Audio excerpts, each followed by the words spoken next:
بسم الله الرحمن الرحيم.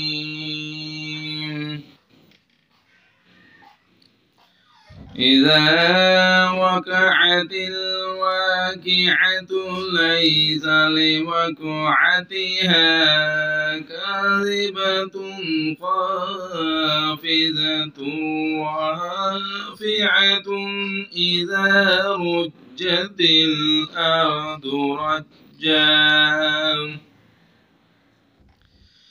وبست الجبال بسا فكانت هباء منبثا وكنتم أزواجا ثلاثة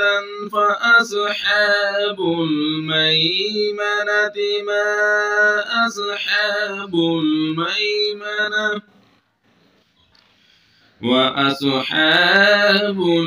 المشأمة ما أصحاب المشأمة والسابقون السابقون أولئك المقربون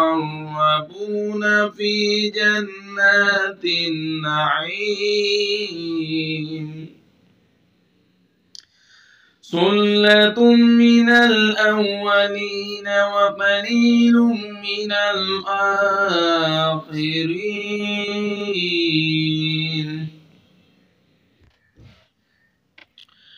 على سرر موضونة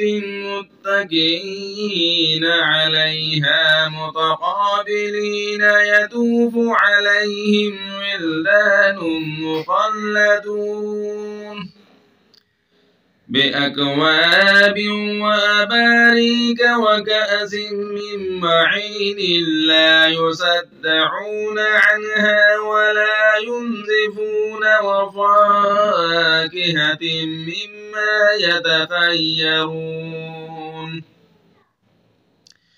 ولحم طير مما يشتهون وحور عين كأمثال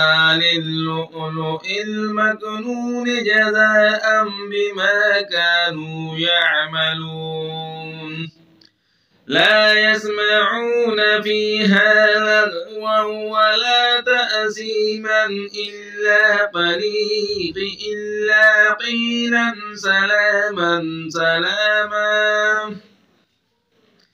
وأصحاب اليمين ما أصحاب اليمين في سدر مخضود وطلح منضود وظل ممدود وماء مسكوب وفاكهة كثيرة لا مقطوعة ولا ممنوعة وفرش مرفوعة إنا أنشأناهن إنشاء فجعلناهن أبكارا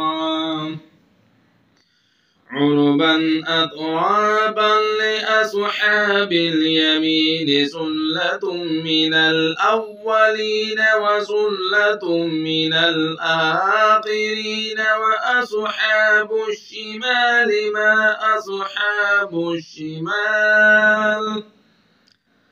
في سموم وحميم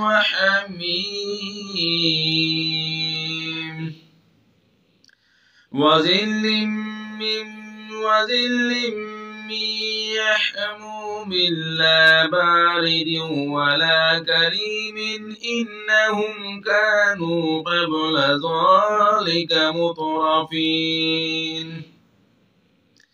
وكانوا يصرون على الحنث العظيم وكانوا يقولون أإذا متنا وكنا ترابا وعظاما أإنا لمبعوثون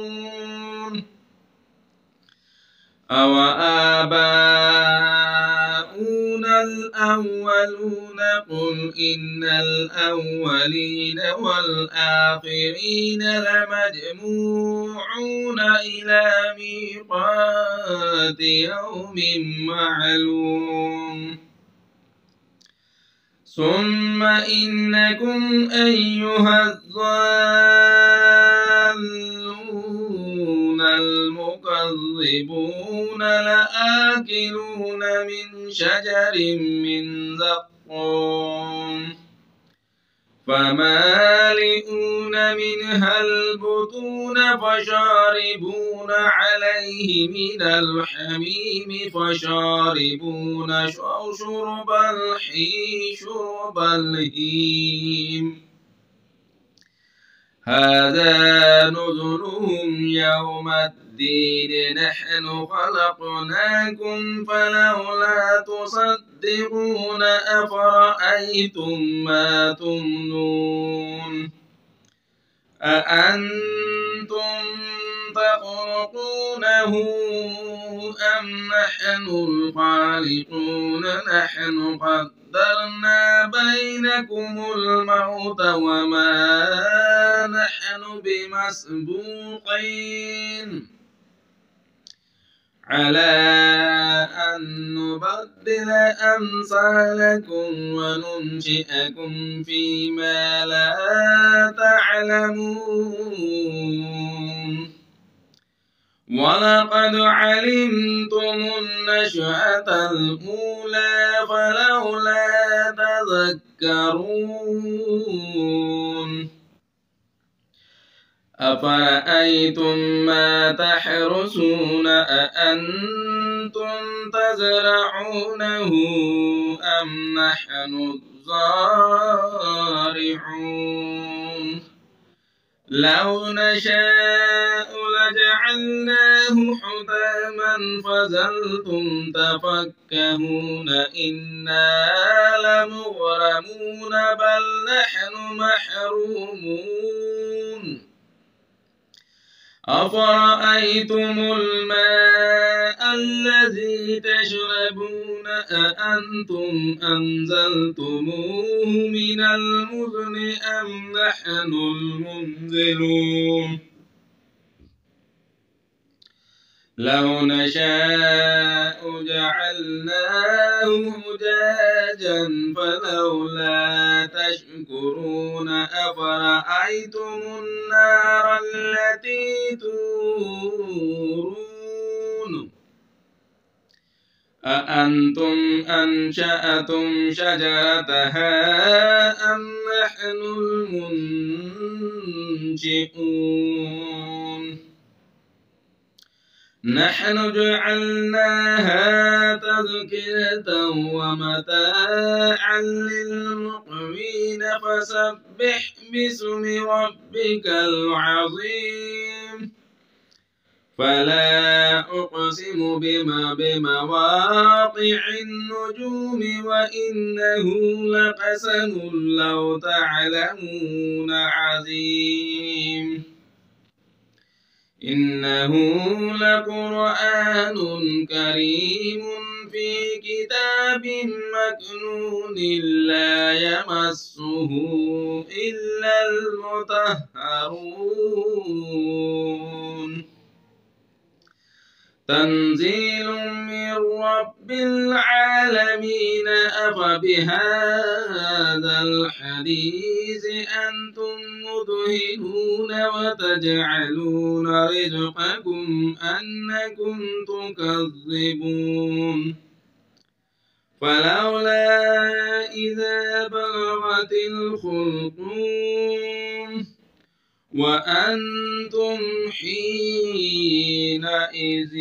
تنظرون ونحن أقرب إليه منكم ولكن لا تبصرون فلولا إن كنتم غير مدينين ترجعونها إن كنتم صادقين فأما إن كان من المقربين فروح وريحان وجنة نعيم. وأما إن كان من أصحاب اليمين فسلام لك من أصحاب اليمين. وأما إن كان من المكذبين الضالين فنزل من حميم وتسلية جحيم. إن هذا لهو حق اليقين فسبح باسم ربك العظيم. صدق الله العظيم.